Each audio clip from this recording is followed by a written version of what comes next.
Og Karin, hvad siger du til at gøre lidt for miljøet? Det synes jeg lyder som en god idé.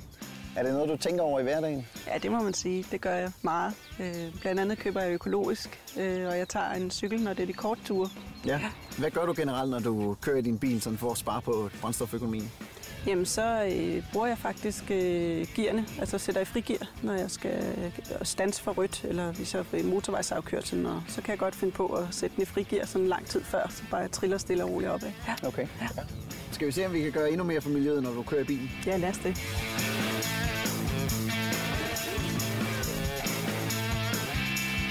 Men du kører bare hen og stopper herinde ved lyskrydset? Ja. Og det er så her, du sætter den i frigear, som du normalt gør for at spare på brændstof? Ja. Det er faktisk forkert.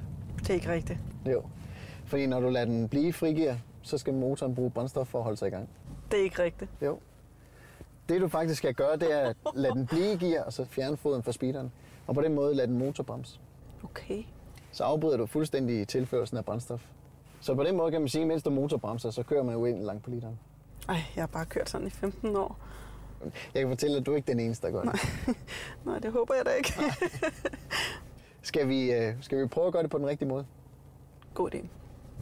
Nu er du min kørelærer. Ja. Jeg har jo åbenbart brug for en, har jeg jo lige fundet ud af i dag. Altså, det gælder om at være lidt forudseende. Nu kan du se, der er rødt her fremme. Ja. Så kan du allerede nu bare slippe speederen. Så lader du den rulle. Ja, det var så her, jeg normalt ville have haft den i frigear. Ja, der lader du den bare rulle her i gear. Ja.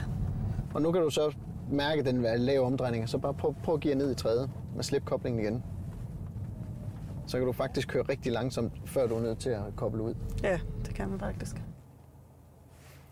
Det er en nem måde at spare brændstof på. Ja, det var jo en lidt anden måde, må man sige. Det skal jeg da lige vende mig til. Men smart. Ja. Nå Karin, det var godt kørt. Jamen, jeg er åbenbart ikke så grønt, som jeg troede. Nej, du har lært noget, men du kan faktisk lære endnu mere. Hvis du kører efter alle de 10 køreråd, så kan du faktisk spare helt op til 20%. Det er jo helt vildt. Det må jeg gøre fremover.